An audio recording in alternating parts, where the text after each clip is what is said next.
Alrighty, folks, it is time for the GP Petrasia Finals. And we're going to be doing things a little differently today. The GP match is already concluded. I do already know the result, but I will not be divulging as such here for folks who have not yet seen the result and want to go into this surprised and unaware and excited about the match that is about to unfold here.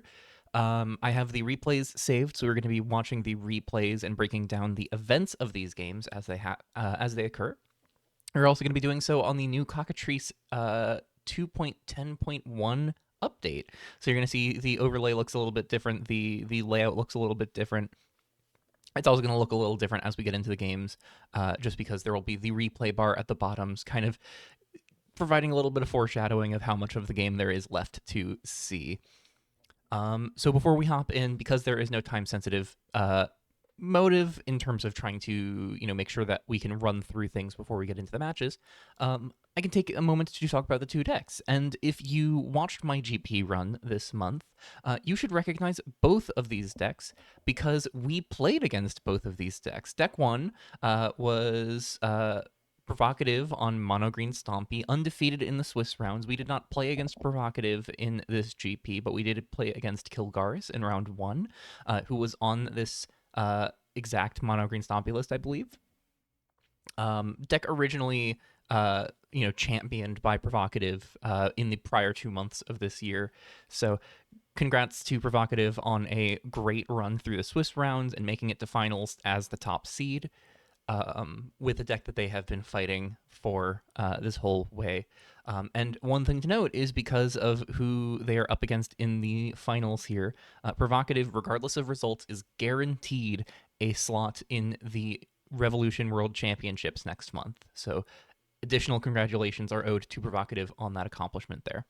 So this Mono Green Stompy deck is a pretty lean shell looking to try and put a couple high pressure creatures in play turns 1, 2, 3, and then convert that to staying power in the form of these big scary 3s and 4s that just apply so much pressure so quickly. Now, I know there are some differences between Provocative's build and Kilgaris's build. I believe Kilgaris was on some number of Nylia's Call, which is a 2-mana sorcery that puts counters on a creature equal to your Devotion to green.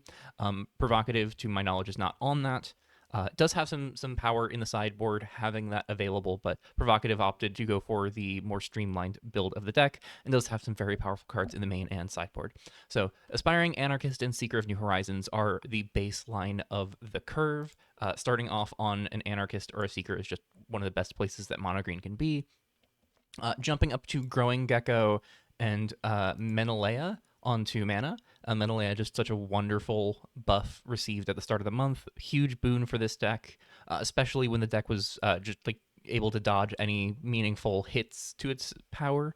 At the start of the month really did bode well for the deck's performance this month, and as evidenced by the fact that Provocative and Kilgaris both made it out of the Swiss rounds, able to qualify for Top Cut. And then Growing Gecko, just a scary 2-drop if not dealt with quickly. And in this matchup in particular, where their opponent is going to be very slow, that is some time for Growing Gecko to get out of hand quickly.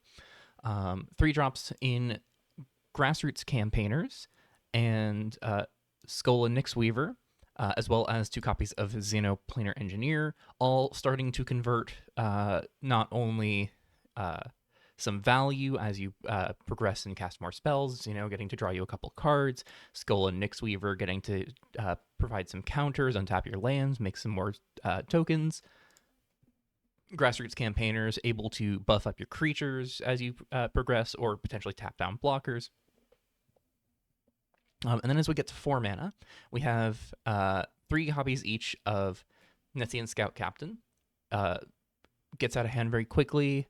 If you can favor something that has 3 power when it comes down, it immediately starts to snowball your board. And if it just sits in play for a turn, this is a 4-mana 5/5 that attacks for 6 and makes all of your other big creatures get through chump blockers pretty effectively. And Yen Slope Skidder, just very strong 4-mana 4/4 usually with haste that can start buffing up your board as the game progresses, and even buy you more landfall triggers for your Grassroots Campaigners and your Seeker of New Horizons. And then topping out the curve, another change from the start of this month, King of the Wilderness, receiving a notable stat buff and uh, I believe haste was an addition here. It did not have haste previously uh, for the cost of going up higher on the curve. But when you have things that care about how many green pips are in your spells, specifically Skull and Nyxweaver, and your mana base is all forests, the 5 green pips is actually not all that prohibitive. And then, of course, 4 copies of Journey Begins and 23 forests. Um, pretty simple deck on the surface, but Provocative has shown time and time again that they have a lot of comfort and familiarity with this list. So I'm excited to see how they navigate this particular matchup. We'll get into their sideboard between games 1 and 2. As for Philippe, on the black-green Skotha Chronicles list that they championed and won with in the previous GP, Whitecliff, in February, did receive some minor changes. They tweaked the numbers a little bit here. I believe they were on 2 copies of Archaic Obelisk previously, 2 copies of Skotha previously, 2 copies of Vorpal Titan, and I don't believe they were on any copies of Harvest Time. So Philippe has had some time to reevaluate the pacing of the deck, how many different slots are dedicated to certain tools. And one of the biggest things here was, even though, Chronicle of Awakening got a slight hit going up from 5 mana to 6 for the base casting cost, it remains within the current shell as a full playset, and Skotha jumped up from 2 copies to 4 because Philippe started to recognize just how absurd this card is, as many people did going into this GP. So a lot of the deck is about trying to rush up to some high mana values quickly. We've got Alrant and Visionary and Mana Harvesters in the creature base, plus Cryptolabe and Root Fossil to help accrue some additional mana. Build up those resources quickly. 2 5-mana Planeswalkers here just as utility with Vasilisa Helping Hand, able to buy you some time with some serious life gain, start buffing up some of your creatures on board to block better, or just being able to flip into one of 3 different types of creatures depending on the need and necessity of the situation. With Czar of the Eternal Cycle, able to generate some more cards in graveyard, gain you a bit more life, able to provide some bodies on board by bringing back your fetch lands as 2/2 zombies, edicting larger permanents, and that ult, if it ever happens, is usually pretty devastating. But the core of the deck really is around Skotha and the Chronicles. So Skotha, for those unaware, this is a 6-mana 6/6 with the Sword of Feast and Famine text on enter and attack. Target player discards a card, and you untap all lands you control, which often means that Skotha, in reality, is a 0-mana 6/6 that makes an opponent discard a card and then gets to generate a bunch of mana and hand attack every time it attacks from there on after. But on top of that, from your graveyard, you can pay 2 black and a green to return it from your graveyard to the battlefield, then put it to the bottom of its owner's library. Meaning, from your graveyard, this is often a free hand attack spell that can generate you mana in the mid to late game. It is one of the things that has resulted in so much of Skotha's presence within this particular GP. And we're gonna.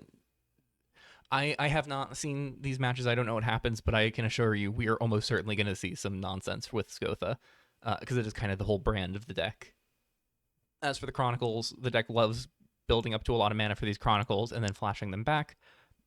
Both flash back for 9 mana, and you can choose 3 modes, same mode more than once if you'd like, and all of them have some pretty powerful combinations of modes to choose from when you flash it back for 9. So Chronicle of Awakening nerfed from 5 mana to 6 this month, but still very powerful. You can choose to draw a card and put a permanent card from your hand onto the battlefield, gain 1 life for each permanent you control, or destroy target non-creature permanent. Those first and third modes are usually the ones that I see being the most powerful for Chronicle of Awakening, but in an aggressive matchup in particular, that second mode to gain a bunch of life is absolutely going to be able to shut the door. Was something that we saw with Philippe in our round 2. That life gain mode on Chronicle of Awakening just puts aggressive decks trying to apply pressure behind so far. And again, flashing this back is just really brutal. You can blow up 3 lands, gain a bunch of life, cheat multiple things into play. It just does everything.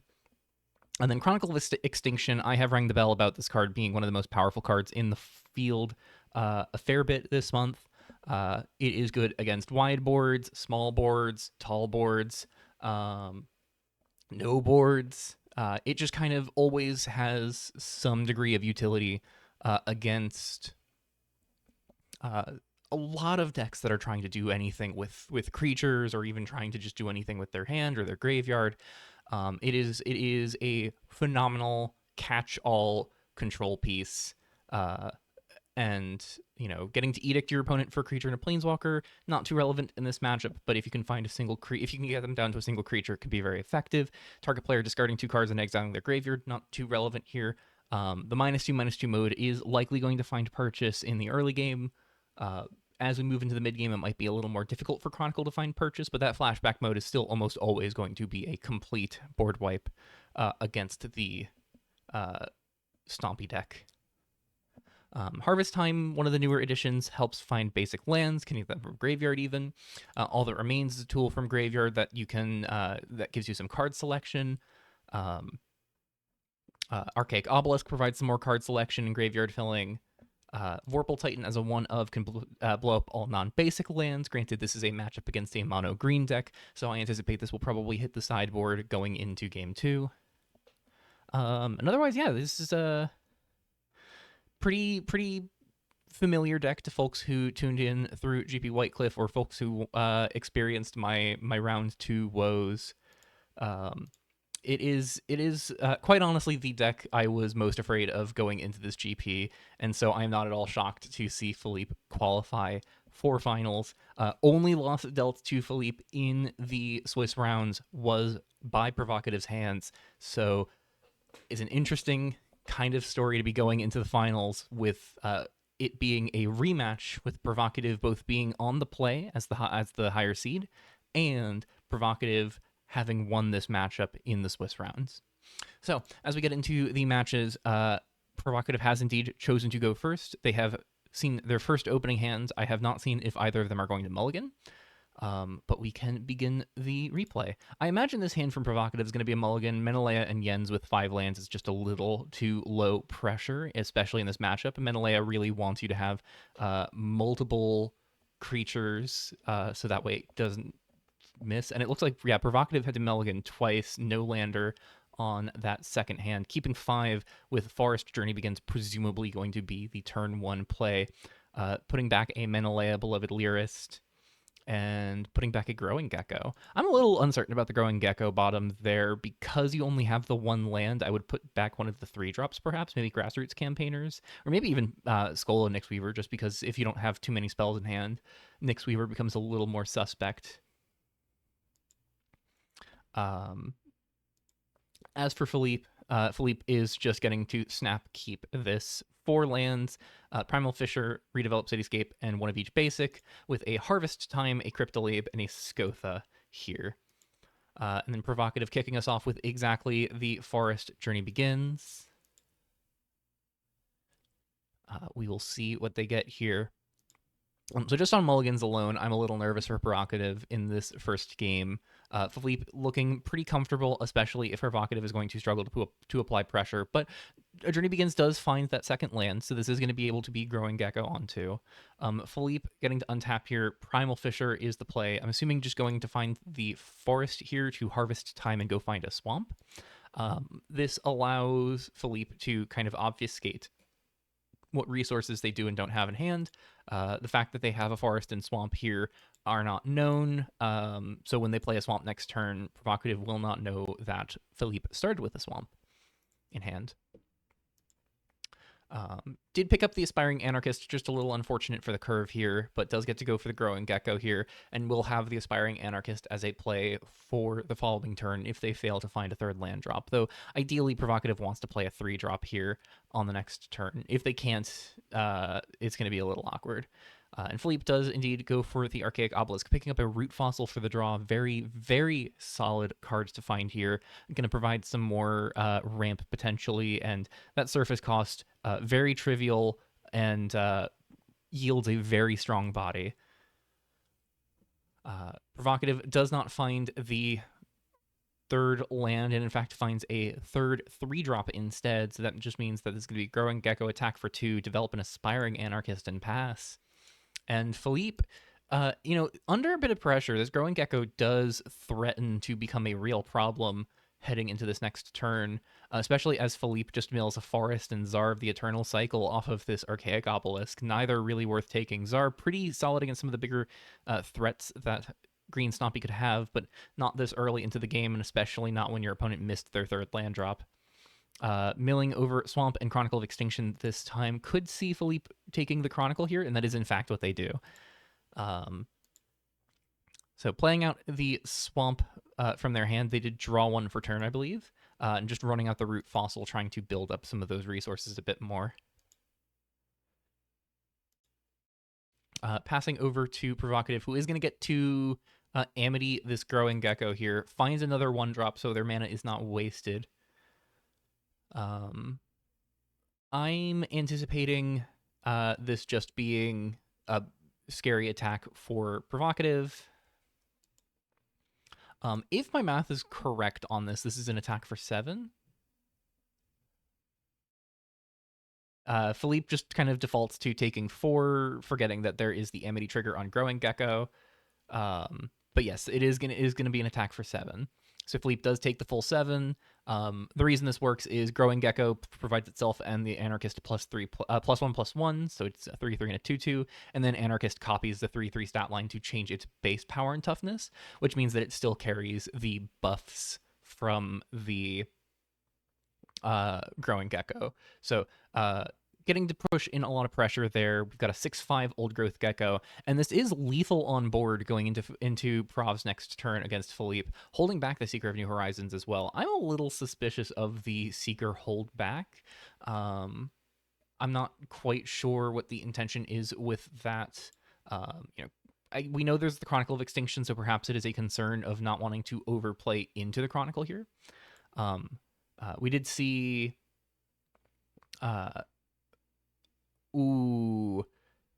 we did see Root Fossil put a Scotha into Philippe's graveyard, as well as get a Forest into play. And then Archaic Obelisk mills Chronicle of Awakening or Alrontan Visionary. So with the land drop from Philippe here, that is going to get to Scotha floating 1 mana, hit something in Provocative's hand, and then play the Scotha from hand with the 1 floating mana plus the 5 in play. Developing a 6/6, which is going to block one of these creatures and buy some more time, taking 2 cards out of Provocative's hand, and leaving Philippe with 5 mana still to spare.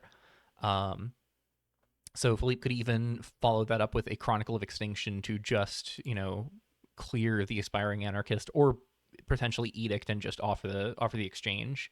Scotha from graveyard is in fact what is happening here, floating a green. As Scotha gets put to the bottom. I imagine if you're Provocative here, you bottom Xeno. Xeno is not awful with Old Growth Gecko, but it's just a little awkward. Yeah, Xeno is the one that gets pitched here. Spending the green and 5 to play the second Scotha, the one from hand this time. That is going to be a major blow to Provocative's ambitions of pushing this game across the finish line, and does bin the Seeker of New Horizons on that one. So if I'm Philippe here, seeing what my opponent's got going on, you've got 2 big options, I think. You can Cryptolabe with the hopes of blocking with Scotha, and then turning that into...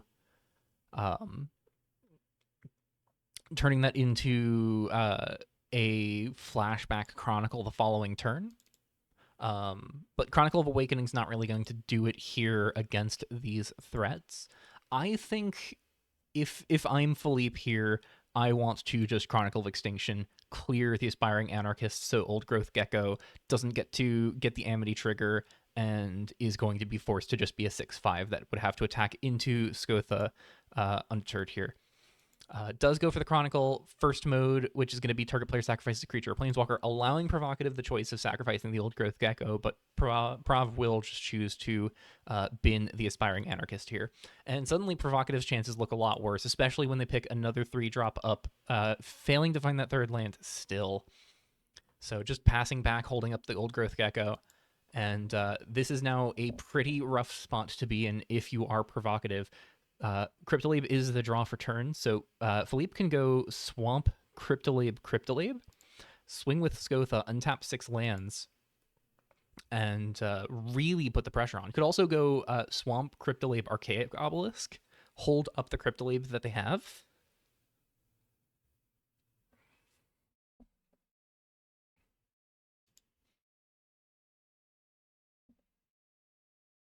We are seeing tap for 4, so I do think this is going to be the Cryptolab.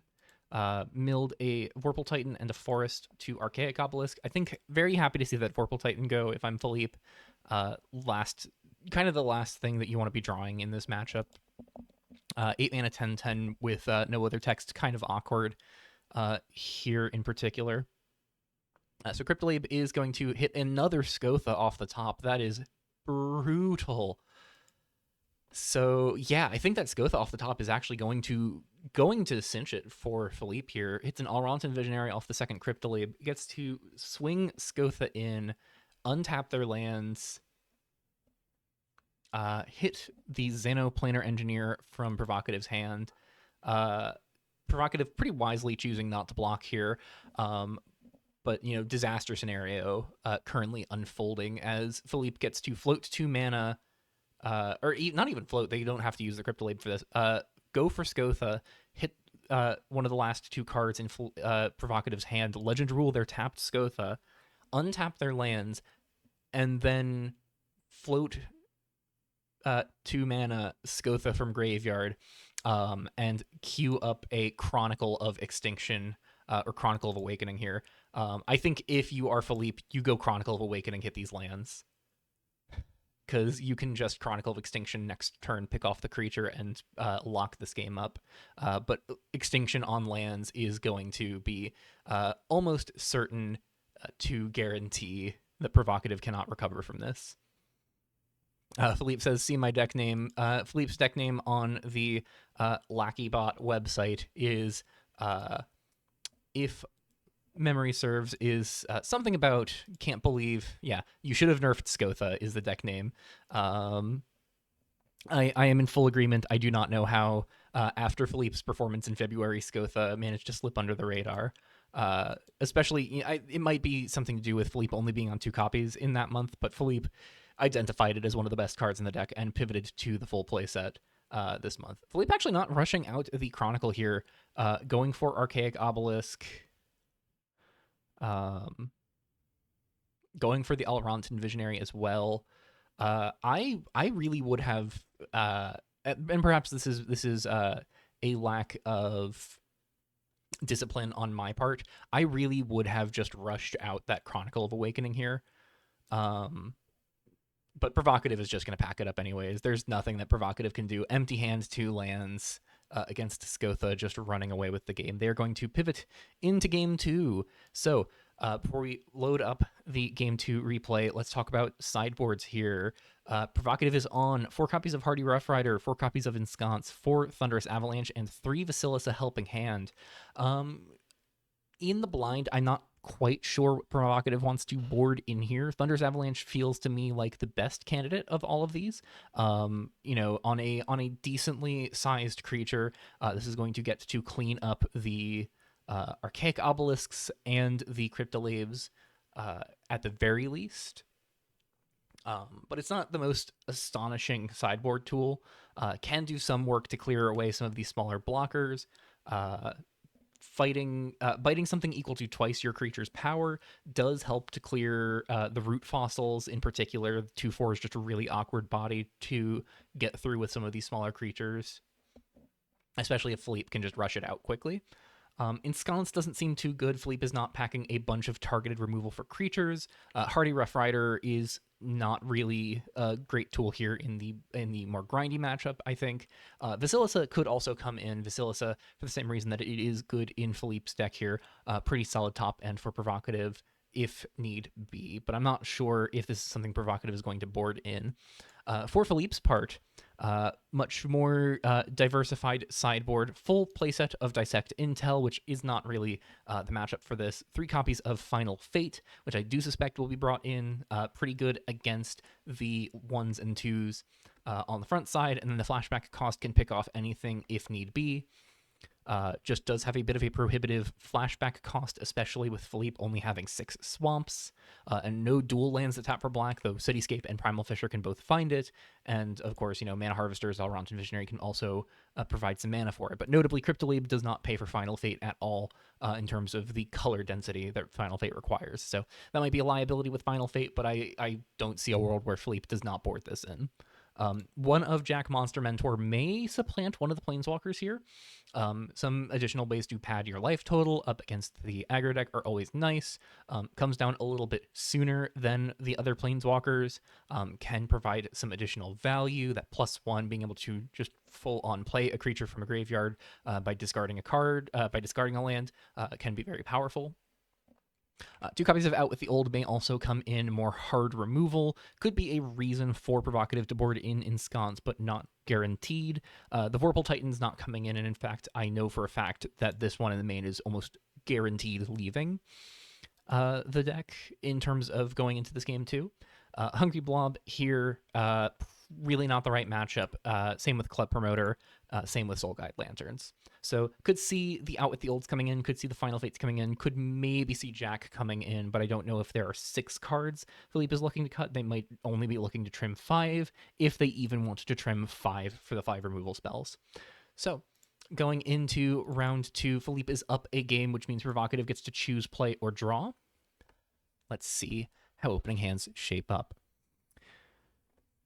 So Philippe here on 3 lands, Harvest Time, Root Fossil, Mana Harvester's Chronicle is pretty good. Provocative declaring that they are going to be on the play. Does board in the Ensconces. Opening hand gets mulliganed, double Ensconce, Inspiring Anarchist, and 4 lands, not where you want to be. Provocative keeps a 2-lander again with King of the Wilderness going to the bottom. Not a great position for Provocative to be kind of priced into keeping multiple land light hands. Making your land drops is really important in this deck in particular, with how important the 3s and 4s are for this deck. But Journey Begins plus Growing Gecko means, and with having the second land in hand rather than having to find it off Journey Begins, does mean that Provocative is able to guarantee at least a 3rd land with this Journey Begins here, which is especially nice because that means Growing Gecko into Manalea provides a strong baseline for keeping the board stable, and then Growing Gecko plus Manalea potentially spins out of control very quickly. Gets the forest off of Journey Begins and passes on over to Philippe, who did keep their opener again. Finds a forest. Primal Fissure for forest, and then Harvest Time for swamp is assumedly the play here. A little bit of a suspect. Oh, sorry, no, Root Fossil here. And went for a swamp instead. Sorry, I was about to say that it was a little bit suspect if it was going to be forest for Harvest Time going to get a swamp, just because we know Final Fate is likely to be boarded in here. And triple black is a pretty important color cost to eventually hit for flashing back Final Fate. No such removal spell developed yet, though. Getting the forest and just running out the Mana Harvesters makes some degree of sense here. And then passing on over to Provocative, who's going to pick up a Seeker of New Horizons. Potential question here then becomes, does Provocative play Seeker of New Horizons into Manalea, put a counter on Seeker, put a counter on Growing Gecko, get 2 3/3s? Not the line that Provocative is taking here. Instead, just developing the Manalea and holding up mana to give creatures indestructible by removing counters from them. Going to be a little more awkward into this Chronicle of Extinction, though. Philippe does take 3 and finds the Out with the Old, meaning they can just fire off the Out with the Old. And of course, Menelea gives a creature indestructible, but Exile gets around that. So Philippe kind of sitting on the answer that you want here into a Menelea. question just remains on whether or not out with the old is going to hit Menelaya or Growing Gecko. I feel like Gecko is the correct hit for out with the old, but it is a little awkward because it does mean you're not using your mana harvesters. So a little unsurprised to see Philippe taking a moment to really consider their options. I could see out with the old into Harvest Time. It looks like they might even just be leading on Harvest Time here. Tapping just the forest. Yep, going for Harvest Time. I imagine going to get another swamp here. Just guarantee. Yep, guarantee that Final Fates down the line will be castable. And could even see Philippe just passing, holding up out with the old here.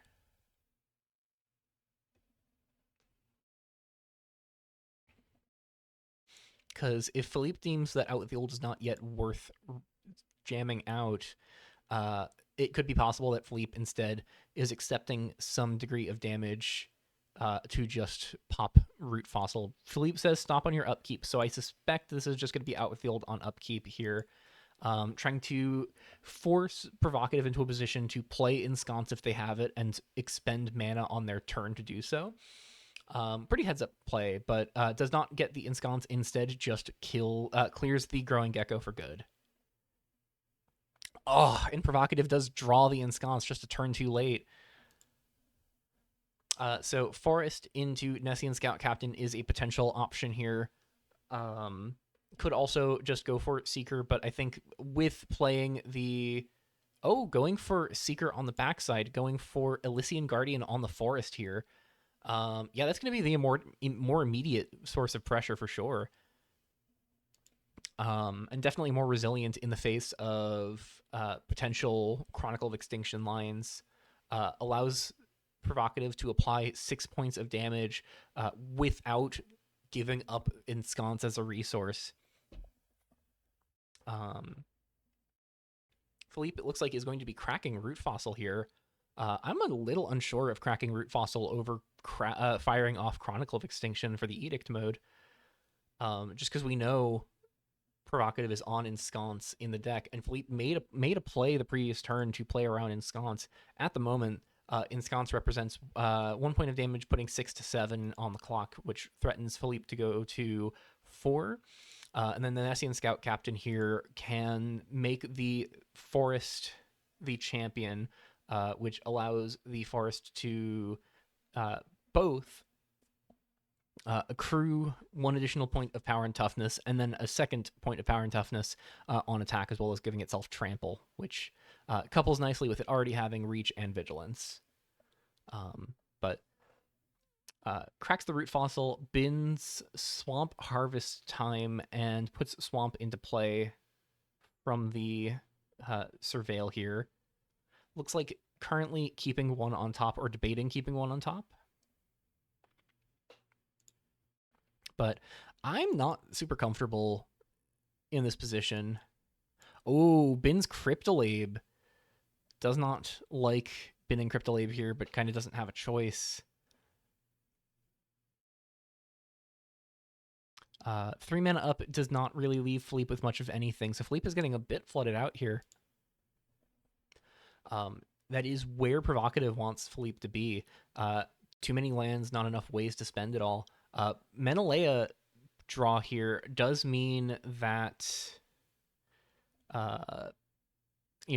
potentially not going from Nessian Scout Captain here, and we are seeing one of the strengths of Menelaya, where even when you have one already in play, it is effectively just a means of applying additional damage onto the board. So the Menelaya here going to get Legend Ruled, putting counters on the ones already in play, which puts Forest up to a 5/5, Menelaya up to a 3/3, threatening 8 to take Philippe down to 3 here. Putting both of these creatures out of range of a Chronicle board wipe, and thus forcing it to be in Edict mode. And if Philippe just goes for Chronicle of Extinction Edict mode here, Nessian Scout Captain is lethal. If Prov can hit another untapped land next turn.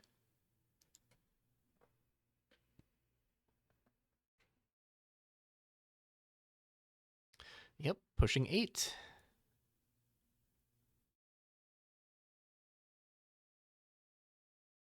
Mana Harvesters does go for the block. So Philippe only takes 3 here, but is now dead on board. And of course, that ensconce is up to protect anything from a final fate, but so is Menelaya mana. So 2 mana up to protect against this removal spell here. What is nice is you can go Chronicle Extinction plus Final Fate, but unfortunately the ensconce is still going to shut down one of those 2 pieces of interaction. Accidentally played the forest here, pulled that back to play the swamp instead. I could expect to see Final Fate be fired off first here. Yep, Final Fate on could be the forest. I think if I'm if I'm Philippe, I want the Menelaya gone to remove the onboard way of protecting things. And Provocative will in fact remove a counter from Menelaya to give it indestructible, prevent it from dying to Final Fate, and then flashback Final Fate on Forest is going to peel a counter off of the forest potentially, except ensconce. Oh, choosing not to. Might be going for Chronicle instead. Now, I think there's a temptation here for Philippe to go Chronicle -2/-2 mode. I think that is just the wrong line. Almost screwed that up pretty badly. Realized the forest has the ability to tap for mana to have Menelaya protect it. Going for Chronicle, I think Edict mode is the thing you need to say here, but I don't know if Philippe will say it. And ultimately, I don't think it will matter because if Provocative. Oh no! Philippe goes for -2/-2. Ensconce saves Menelaya, and that's game. Oh, rough. And that is why I think the Edict mode was correct, because that was the exact concern. Philippe even pointing out that the sack mode would have been the better option there, with ensconces as a known resource available in this potential matchup. So players go back to sideboarding, and let's go into game 3. Players are 1-1. Philippe getting the play draw choice here. Could be anyone's game going into this final round. And Philippe sees a no-lander going into this, so Philippe choosing a mulligan and ending up with a 2-lander. Not exactly the most comfortable place to be, but Root Fossil is a nice way to kind of save this 2-lander.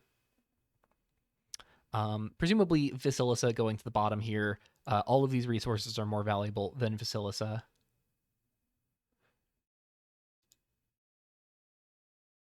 I don't believe Philippe actually put card to the bottom. And Stasis pointing out that Philippe did not put a card to bottom of library.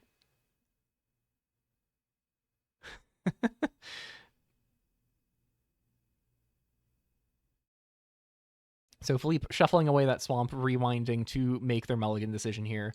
Provocative getting to keep 7 this time around. So we've got 3 forests, Seeker, Growing Gecko, Journey Begins. Pretty good hand for Provocative here. But Philippe, again, despite it being a 2-lander, does have some very good resources at hand. And I was correct, Vasilisa does end up on the bottom of the deck here. So we know Primal Fisher is likely to go find the swamp here to develop the root fossil, provide Philippe the access to Final Fate here on turn 2, or the option to root fossil if they deem the thing played on turn 1 to be not worth removing from Provocative. But I think Seeker is going to be worth trying to deal with as soon as possible. And of course, Jens Slopeskidder as the draw just means that this is going to be a rough match for Philippe to have to fight through. Starting to see the exact cards Provocative is looking for in this matchup, I think. Picks up a Czar of the Eternal Cycle, not really the card that Philippe wants to be on, and does reveal that Philippe kept both Planeswalkers in the deck. I don't know if both Planeswalkers are worth keeping in the main, but Philippe has determined that they are worthwhile to keep around, and does go for the Final Fate on Seeker here. Provocative finds the 4th land, so Journey Begins more likely to be used as a way of finding a 3-drop here. Goes for Seeker into Forest, so that's going to be a 2/2 Seeker of New Horizons. And Journey Begins is going to likely find a 3-drop. Skull and Weaver is a great 3-drop to find. Could find Grassroots Campaigners as well. Skull and Weaver is the find. Nice hit for Provocative here, getting them set up to be a very comfortable curve as they pass over to Philippe. Philippe kind of priced into cracking this root fossil, misses their land. Oh, no, sorry, on upkeep before their draw. So this gives Philippe a chance to curate their draw and make sure they draw a land for turn potentially, if they see 2 lands in the top 3. But the lack of an immediate snap here makes me wonder, did Philippe hit 1 land or even no lands? I imagine on this comment of interesting that Philippe has seen at least 1 land, because it would probably be a lot less interesting for Philippe if Philippe just sees 0 lands here and is in a much trickier bind. So we'll see what Philippe chooses to bin.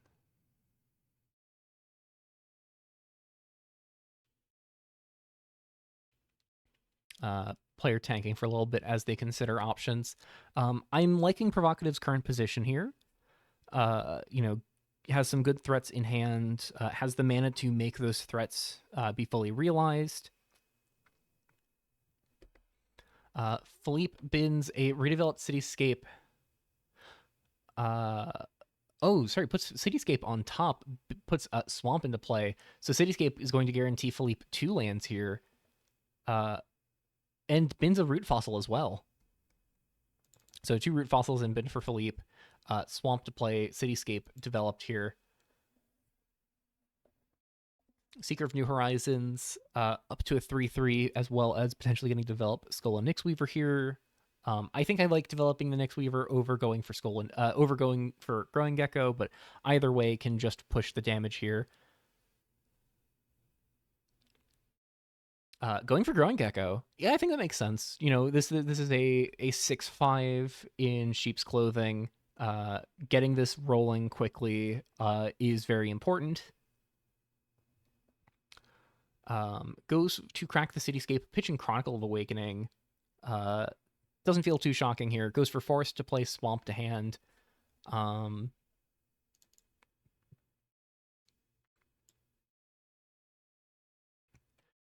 Draws Primal Fisher. If I'm in Philippe's shoes, the only option for playing something this turn is Czar or Final Fate. Either way, you want to run out the Swamp here. I think if I'm in Philippe's shoes, there is the concern of an ensconce coming down here, and if that's the case, if you're paranoid about ensconce, I go for Swamp Czar +1, make a 2/2 zombie with the Cityscape in the graveyard. If you are not scared of ensconce here, though, I think going for the Final Fate on Growing Gecko is really important, or even going for Final Fate on Seeker could be really necessary. But given that we know that there are a couple haste creatures in Provocative's deck, I think clearing the Seeker is really taking a big risk that the Growing Gecko might be able to get in and Amity. And we know that Jens is there for Provocative. Philippe says it's real bad if you have it, but I don't think I'm beating it anyways. Suspect they're talking about ensconce on the Growing Gecko, and they're going to try and kill the Growing Gecko here. Plays and taps Swamp. Final Fate. Which is it hitting? Ooh. Seeker gets cleared here. And now we know Provocative is going to get to go for Yen Slopeskidder and flip this Growing Gecko. Picks up an Aspiring Anarchist as well. I could see Provocative trying to greed it for Skull and Weaver plus Aspiring Anarchist, but no, you just always go for the Yens here. Gets Yens in play. It's going to be a 4/4 or maybe a 3/3 that puts a counter on Growing Gecko here. Going to put a counter on itself, be a 4/4, and now gets to apply 8 points of pressure with Gecko providing +1/+1 to each of these 2 creatures. Swing for 8, take Philippe to 9, flip the 2/2 into a 6/5. And this is now a really sketchy position for Philippe to be in. One of the unfortunate things about that turn order with the Cityscape, and Philippe couldn't have known that this would be the draw, but Cityscape going to get the Forest and play Swamp to hand means that this Primal Fissure couldn't be developed, so there is no opportunity for Philippe to Scotha before making any other choices, meaning there is no blocker to develop here. Goes for the Tsar, could see them uptick, but I think you just want a -2, clear this Yen Slope Skidder, and hope they don't have a second one. It's taking a risk. There are other haste creatures in the deck, so there are 4 haste creatures that Provocative could draw here between the 2 other Yens and the 2 King of the Wilderness, but that is 4 cards in Provocative's 48-card deck, and they do not find it. They find a Forest, meaning that Skull and Nyxweaver plus Aspiring Anarchist could make Old Growth Gecko threaten 7 damage, but that is the extent of what Old Growth Gecko can do here. And that is with Skull and Nyxweaver into Aspiring Anarchist, choosing the counter mode, the +1/+1 counter mode on Skull and Nyxweaver. Could be an argument for Provocative just trying to clear this Tsar while they can. As it stands, Tsar uptick does represent 3 cards in graveyard plus Primal Fissure, putting a 4th in graveyard. Into Scotha, Surface Root Fossil really recovers the board for Philippe if they get an opportunity to do so. So the Tsar might be worth killing if you're in Provocative's shoes. You could pressure Philippe to 2 here, for sure. But if you're pressuring Philippe to 2, then they get the chance to uptick with Tsar, go to 5. Tsar is at 5 loyalty and becomes much harder to reach for this green Stompy deck. And from there, Philippe at 5, Tsar at 5, Scotha, Root Fossil, for a pair of Reborn Lilies, and that is a nightmare to punch through. So it does go for the Skull and Nyxweaver into Aspiring Anarchist, buffing the Old Growth Gecko. Are we going to see Gecko try and kill Tsar or try and kill Philippe? Going for Tsar, very heads-up play from Provocative, putting the counter on Aspiring Anarchist from the Old Growth Gecko attack, and that is going to make sure Philippe can't uptick Tsar and buy more time. So goes to crack the Primal Fissure here at upkeep, finds another Swamp, draws a Cryptolabe, not going to be good enough here with the Scotha. Can still go for Scotha, take this Forest out of hand, leave Provocative now officially on top decks. But not quite enough to be able to surface one of these Root Fossils. Could go for Alronton Visionary and surface Root Fossil. Going for Cryptolabe instead. Interesting. Leaving up 2 Swamps is a pretty heads-up line here from Philippe. Leaves the out of being able to fire off a Chronicle of Extinction if necessary. Does find the Final Fate here, though. So that's going to pick off the Growing Gecko and severely cut back on Provocative's ability to apply pressure here.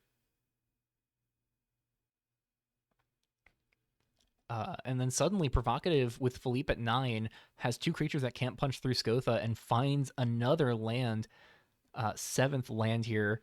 Philippe says they played pretty terribly this game. Says you kind of hope you draw the king, but unfortunately Provocative did not find the king to punish Philippe here. The king would be a very brutal card for Provocative to see come down here. Would allow Skull and Nyxweaver to do all 4 modes, untap a land, put a counter on the Aspiring Anarchist, create a 1/1, and put a trample put a vigilance counter on the Aspiring Anarchist. Philippe picks up Chronicle of Awakening here as the draw. Chronicle can just really pack it up here if they want. They can Chronicle, gain a bunch of life. They gain 1, 2, 3, 4, 5, 6, 7, 8. Goes for Alronton Visionary instead, binning Cityscape, Forest, Cryptolabe. Can take any of those off of the Visionary if they'd like.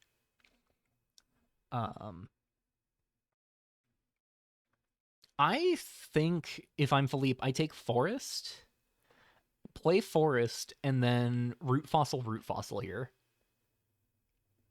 Does take the Forest. Double Reborn Lily?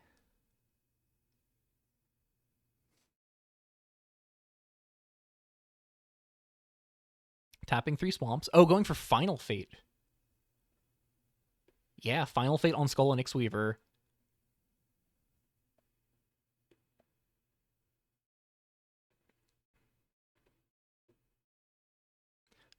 Now I think you've got to go for the Reborn Lily. Don't let the mana go away before you attack with Skotha. Yep, tapping 3. That's got to be Reborn Lily at this point. Surfaces the root fossil. And then Skotha swing for 6. Untap all those lands. Chronicle of Awakening, gain a bunch of life. To just put it completely out of reach of Provocative if they choose to. Blowing up lands not too relevant here. Yep, second mode. So gaining 7, 8, 9, 10, 11. Going back up to 20. And yeah, Philippe has fully swung this game in his favor. Provocative untaps, draws, finds the Nessian Scout Captain just a little too late. This can make Aspiring Anarchist a 3/3, but that's just not going to be enough for its ability to matter here. It is a good find for the subsequent turn, because Scout Captain plus Anarchist. Scout Captain is buffing itself as the champion. So next turn, Scout Captain is going to get to swing for 6. Anarchist swings for 7. Not quite enough on the current board state. Philippe finds a forest here. Is going to be able to Chronicle of Awakening, pick off 3 lands, or even just gain a metric ton of life. Especially with the forest draw for turn. So that's going to be 8 lands plus Cryptolabe. For 10 mana, only need 9 for the Chronicle. Not even playing the land from hand. Just going for the Chronicle here. Could see them maybe even choosing to not blow up lands, but I think you just push the lands out of play here. First, second. Draw 2, put 2 permanents into play. So draw, and you have to draw, put a permanent into play, then draw a permanent into play again, and then you're going to gain a bunch of life. So draws, puts Forest into play, draws, puts Primal Fissure into play, holding up Harvest Time, and now is going to gain 8, 9, 10, 11, 12, 13 life. Getting rid of the Chronicle of Extinction here, and then Forest for Harvest Time to go find some subsequent land drops. Notably, has not played a land yet this turn, thanks to Chronicle just putting the lands directly into play. So can play this Swamp here before they go to combat. Skotha attack could be potentially risky if Provocative just chooses to double block.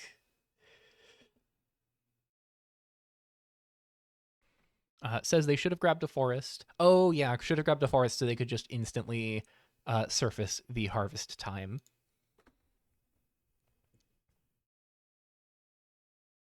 Swinging with the Reborn Lily and the Skotha.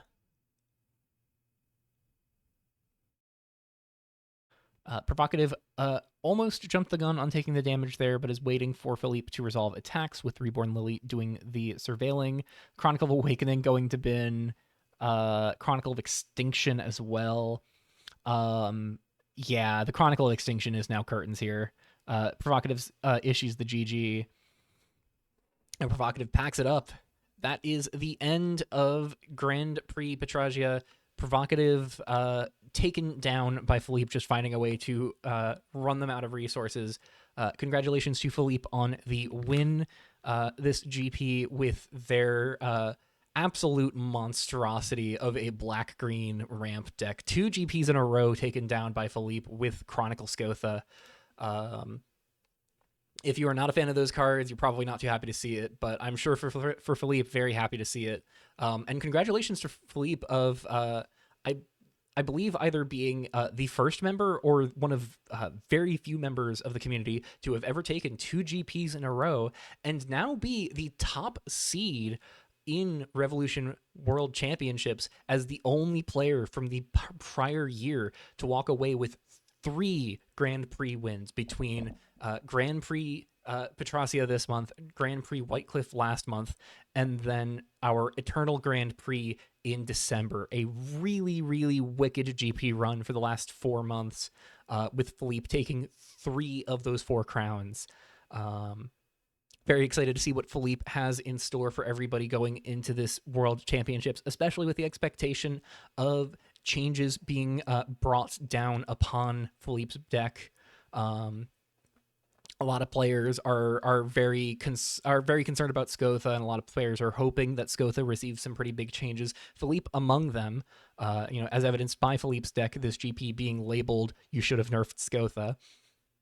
So we'll see what the patches have in store at the start of next month. I have no idea what is coming for certain cards. I know cards I'm hoping to see changes, but there's no guarantee the ones I hope get changed will get changed. What I do know is that next month supposedly has some very big things in store. April, being the 4th month of the season, means not only will we have World Championships going on, but there will also be our special variant formats underway. So lots of fun, exciting things to go through. And of course, we are building up to the hype of the May rotation, where we will bid farewell to Hyperpop and say hello to a new set joining the format. If you're excited about all of that, stay tuned, folks. It is going to be a very busy, very fun month next month. Until then, I will see you all at the April patch notes video. Take care, and I'll see you in the Revolution chat.